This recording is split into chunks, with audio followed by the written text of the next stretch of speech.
बाहुबली विधायक मुख्तार अंसारी और उनके भाई पीएसपी सांसद अफजाल अंसारी को गैंगस्टर एक्ट मामले में उत्तर प्रदेश की गाजीपुर की एमपीएमएलए कोर्ट से कारावास की सजा सुनाई गई। मुख्तार को 10 साल की सजा मिली है और 5 लाख का जुर्माना भी लगाया गया, तो वहीं अफजाल को 4 साल की जेल और 1 लाख रुपए का जुर्माना लगाया गया।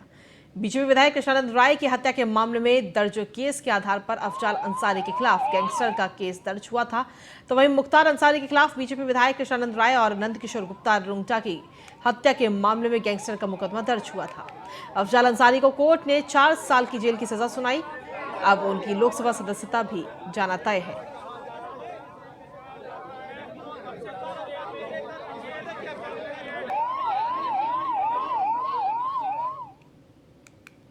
चलिए आपको ग्राफिक्स के जरिए बताते हैं कि आखिर ये पूरा मामला क्या है। दरअसल गाजीपुर में बीजेपी विधायक पर ताबड़तोड़ गोलियां चली थी, जिसमें भारतीय जनता पार्टी के विधायक कृष्णानंद राय समेत 7 लोगों की हत्या हुई थी।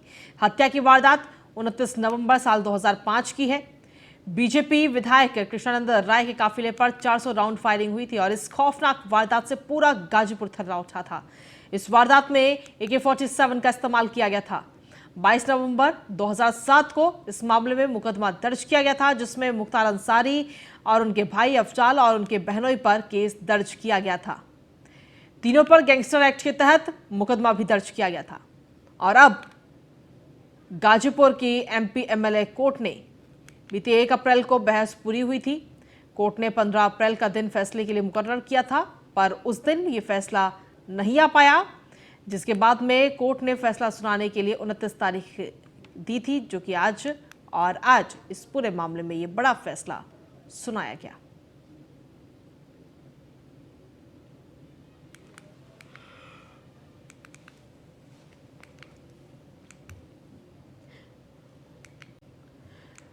तो आखिर बीजेपी विधायक कृष्णानंद राय की हत्या आखिर क्यों की गई थी, इसका भी कारण था। साल 2002 में कृष्णानंद राय ने गाजीपुर की मोहम्मदाबाद सीट से मुख्तार अंसारी के भाई अफजाल को चुनाव हरा दिया था और इस हार को दोनों अंसारी भाइयों ने अपनी आन पर ले लिया था। बताया जाता है कि इसके बाद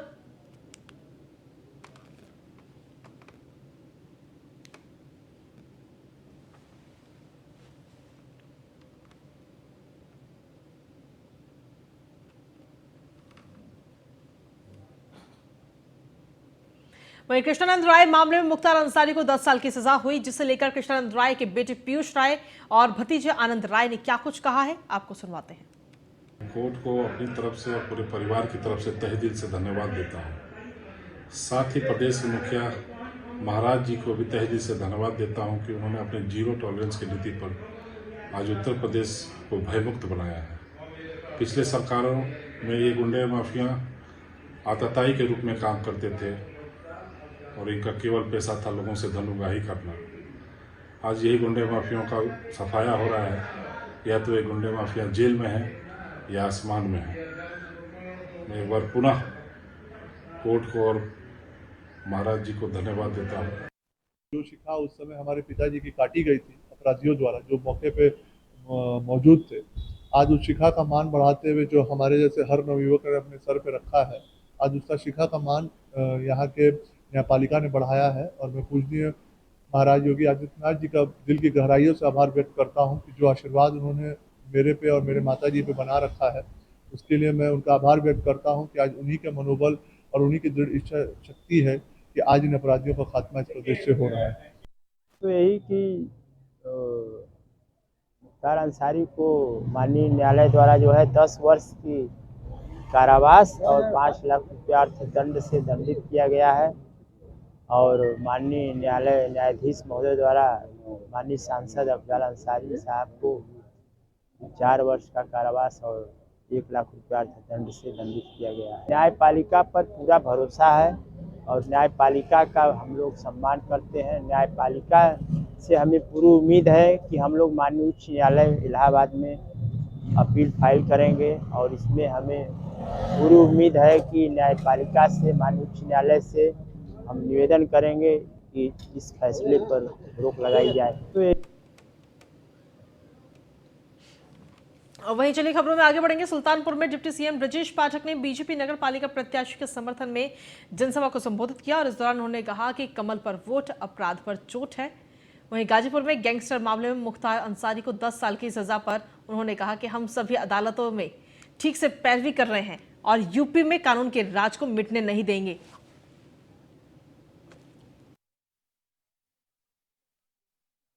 में कानून के राज को भारतीय जनता पार्टी में आदरणीय प्रधानमंत्री नरेंद्र मोदी जी की गरीब कल्याण योजनाएं जन जन तक पहुंची हैं और योगी जी का लाइन आर्डर जनता सराहना कर रही है। और सुल्तानपुर आने के बाद हमने देखा है हमारे जनप्रिय उम्मीदवार प्रवीण अग्रवाल जी प्रचंड बहुमत से जीतेंगे और हमारे सभासद के सभी प्रत्याशी भी जीतेंगे। उत्तर प्रदेश में भारतीय जनता पार्टी की सरकार, योगी जी की सरकार प्रदेश में कानून के राज को और मजबूत करेगी।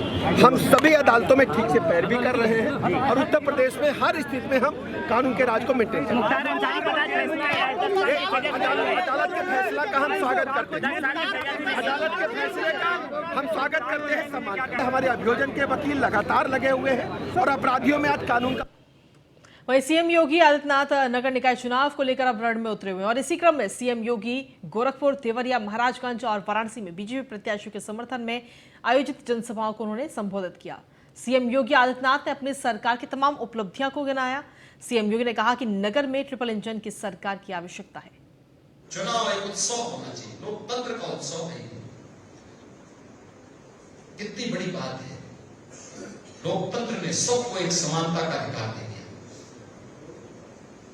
एक वोट एक कीमत, हर एक वोट की,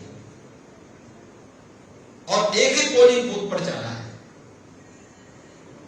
न जाति, न पंथ, न संप्रदाय, न मत, न मजहब, न छोटा न बड़ा, न महिला न पुरुष, एक ही बूथ पर हर व्यक्ति जाएगा। हर एक के वोट की एक कीमत। यही लोकतंत्र की ताकत है और इस ताकत का इस्तेमाल करना बेहतरीन तरीके से, सकारात्मक भाषा में अपने लिए और आने वाली पीढ़ी के बेहतर भविष्य के लिए।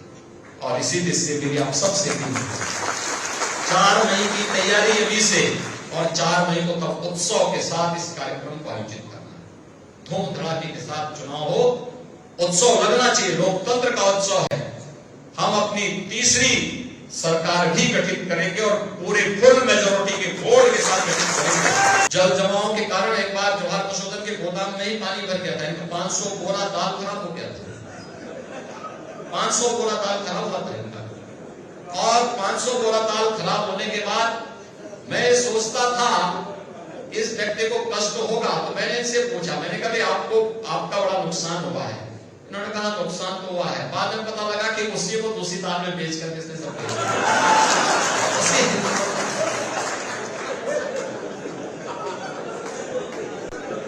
ये भी एक कला है। लेकिन 3-3 फुट पानी मैंने देखा था। और इस बार जिस दिन लगातार 48 घंटे बारिश थी, मैं स्वयं गोरखपुर में था, मैं देख रहा था। और अब तो आपने देखा होगा जहां जहां भी व्यवस्था सबको हम बेहतरीन तरीके से, एक तो नाले बंद हो रहे हैं, मच्छर की समस्या का समाधान, रामगढ़ ताल की सुंदरीकरण का कार्यक्रम चल रहा है, वो भी एक बेहतरीन पर्यटन केंद्र के साथ साथ परिवार के साथ घूमने की एक अच्छी व्यवस्था। वहीं झांसी में बीजेपी प्रदेश अध्यक्ष भूपेंद्र सिंह चौधरी ने प्रेस कॉन्फ्रेंस की। उन्होंने कहा कि बीजेपी बहुत बड़ा संगठन है और इस संगठन को बीजेपी परिवार के सभी लोग मिलकर चलाते हैं। चुनावी प्रक्रिया में पार्टी के शीर्ष नेतृत्व के फैसले पर उम्मीदवारों का चयन किया जाता है। इस फैसले को पूरा बीजेपी परिवार स्वीकार कर उस प्रत्याशी के समर्थन में काम करता है। यही पार्टी की परंपरा है। अब अगर कोई पार्टी का सदस्य निहित स्वार्थ को लेकर प्रत्याशी के खिलाफ कोई भी काम करता है तो उस व्यक्ति को बीजेपी का सदस्य नहीं माना जाएगा और समय आने पर ऐसे लोगों पर संगठन की तरफ से कड़ी कार्रवाई भी की जाएगी।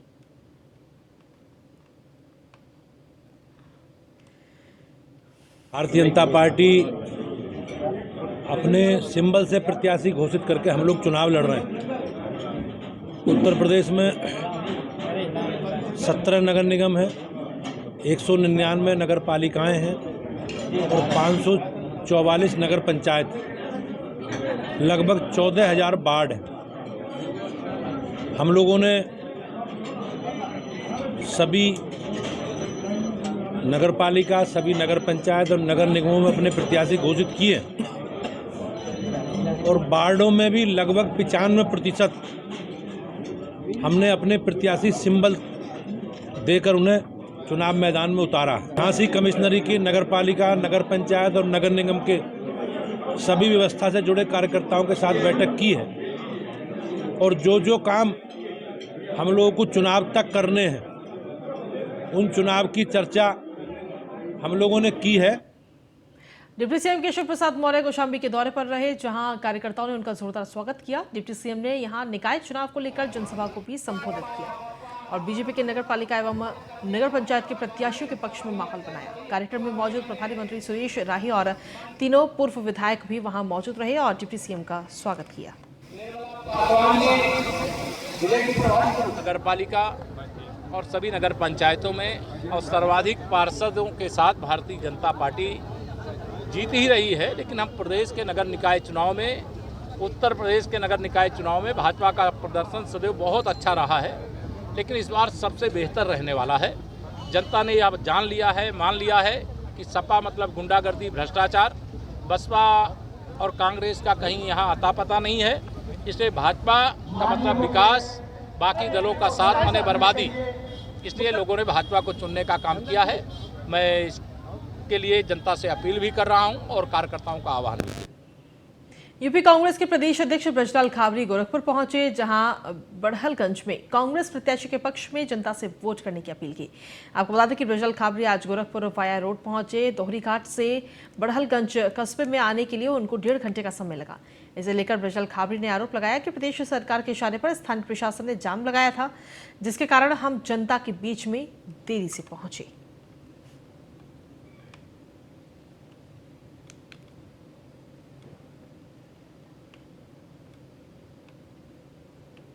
बेटी को कांग्रेस पार्टी उत्तर प्रदेश में भारतीय जनता पार्टी की सरकार में जो कमियां हैं उनको लेकर के मैदान में है और कांग्रेस ने जो है भाजपा सरकार की नाक में दम कर रखी है। सरकार बनाएंगे, सरकार। भारतीय जनता पार्टी क्या क्या कह रही है वो तो हमें पता है। भारतीय जनता पार्टी ये बात क्यों नहीं कह रही कि देश में, प्रदेश में महंगाई है, प्रदेश में बेरोजगारी है, प्रदेश में सुबह से शाम तक अन्याय अत्याचार हो रहा है, दिन दहाड़े माँ बेटी को जलाया जा रहा है, ये क्यों नहीं कह रही है? सर, विकास के बड़े बड़े दावे वो कर रहे हैं कि हम विकास कर रहे हैं, आप कह रहे हैं विकास। अरे विकास तो जिस दिन से पैदा हुआ दिखाई ही नहीं दे रहा, कहाँ कितना बड़ा हुआ, कितने साल का हुआ। कांग्रेस लोक निर्माण मंत्री जितेंद्र प्रसाद बरेली पहुंचे, जहां उन्होंने बीजेपी चुनाव कार्यालय का उद्घाटन किया और बड़ा बयान देते हुए कहा कि सभी सीटों पर हमारा परचम लहराएगा। मोदी जी और योगी जी विकास कार्यों से जनता खुश है।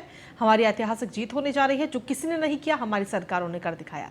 आपको बता दें कि बीजेपी ने बरेली से दोबारा उमेश गौतम पर भरोसा जताया है।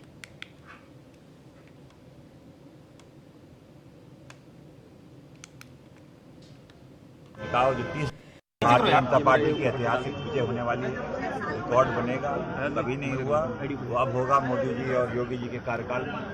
जो 8 वर्ष का प्रधानमंत्री जी का कार्यकाल रहा है केंद्र में और 6 वर्ष से ऊपर का कार्यकाल योगी जी का प्रदेश में, साफ दर्शाता है विकास के कार्य, नए भारत का निर्माण, जो व्यवस्थाएं बदली हैं, लोगों का आशीर्वाद मिल रहा है। और आप देखिएगा इस निकाय जो तीसरी सरकार है ट्रिपल इंजन की, वो उसमें भी भारतीय जनता पार्टी का परचम लहराएगा। ऐतिहासिक नगर निगम चुनाव में सहारनपुर से सपा ने विधायक आशु मलिक के भाई नूर हसन मलिक को अपना प्रत्याशी बनाया। हालांकि नूर हसन मलिक सहारनपुर की जनता के लिए नया चेहरा है, लेकिन आशु मलिक जो कि सपा के वरिष्ठ नेता भी हैं और सहारनपुर देहात से विधायक भी, ऐसे में कहीं ना कहीं सपा ने नूर हसन मलिक पर दांव लगाया।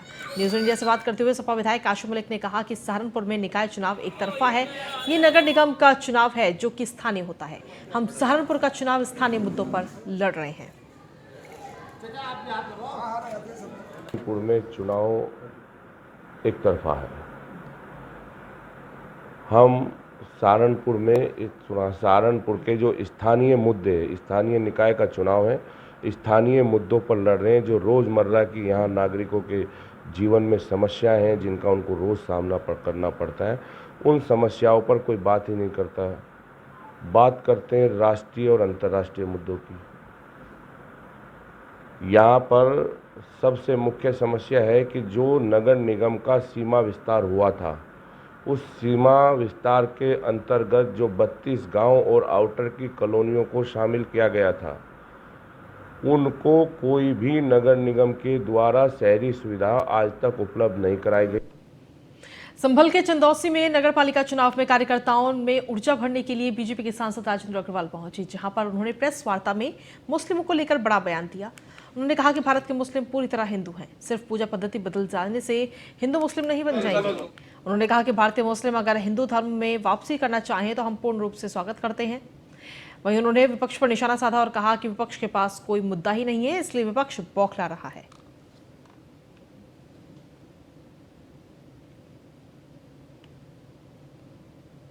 कि इस देश के अंदर कट्टरता नहीं चलेगी और हिंदुत्व कट्टरता का बिल्कुल विरोधी है। हिंदुत्व में कट्टरता का नाम ही नहीं है। उस बात को स्वीकार करें, जुड़े, आए, हमारे दरवाजे हमेशा से खुले रहे हैं। सबका साथ सबका विकास के द्वारा हमने सबके कल्याण का काम किया है। हम तो तैयार हैं स्वागत के लिए। और देखिए, ये बात तो एक ऐतिहासिक तथ्य है। ये यहाँ यहाँ पे जो भी मुस्लिम्स हैं वो कोई अरब देशों से या अन्य देशों से नहीं आए। उन्होंने किसी भी कारण से, मैं उन कारणों के उसमें नहीं जाता, गहराई में नहीं जाता, किसी भी कारण से उन्होंने अपनी पूजा पद्धति बदली, परंतु बाई रेस, बाई ब्लड वो हिंदुस्तान के ही हैं, हिंदुस्तानी ही हैं। अगली खबर है फर्रुखाबाद से, जहां पर नगर निकाय चुनाव में लगे निगरानी टीम के अधिकारियों को नोटिस दिया गया है। निगरानी टीम में ड्यूटी के बावजूद भी चार्ज नहीं लिया गया। मुख्य पशु चिकित्सा अधिकारी और लोक निर्माण विभाग के अवर अभियंता को नोटिस दिया गया। नगर निकाय चुनाव में उड़न दस्ते में इनको शामिल किया गया था। दोनों अधिकारियों ने कार्यालय से उड़न दस्ते का चार्ज ही नहीं लिया और ना ही वाहन लिया।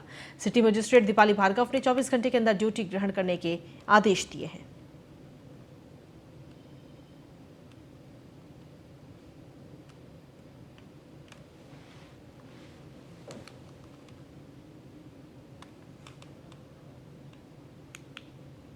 हमीरपुर जिले के सुमेरपुर कस्बे में संचालित पानी के पाउच बनाने की फैक्ट्री में खाद्य सुरक्षा विभाग ने धावा बोल दिया, जिससे फैक्ट्री में हड़कंप मच गया।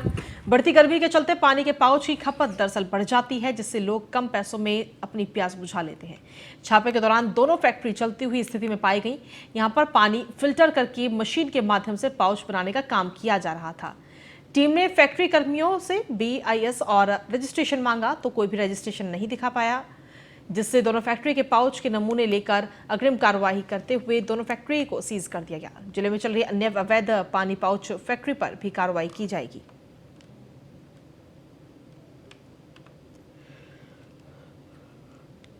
आज आकस्मिक पता चला कि भरुआ में अवैध रूप से पानी का पाउच पैक किया जा रहा है, जिस पर अचानक खाद्य सुरक्षा विभाग द्वारा छापा मारा गया, जिसमें सागर कंपनी के नाम से पानी पाउच यह पैक किया जा रहा था। इसमें लगभग 600 बोरी पानी पैक पाया गया और 2 मशीनें सैंपल लेकर उनको सीज कर दिया गया। तो सर क्या बिना रजिस्ट्रेशन के चल रही थी सर? हाँ, बिना BIS बिना FSI के लाइसेंस की ये मशीनें और पैक काम किया जा रहा है। सर कस्बे में और भी मशीनें चली जा रही हैं? पूरे जनपद में ये कार्रवाई निरंतर चलेगी।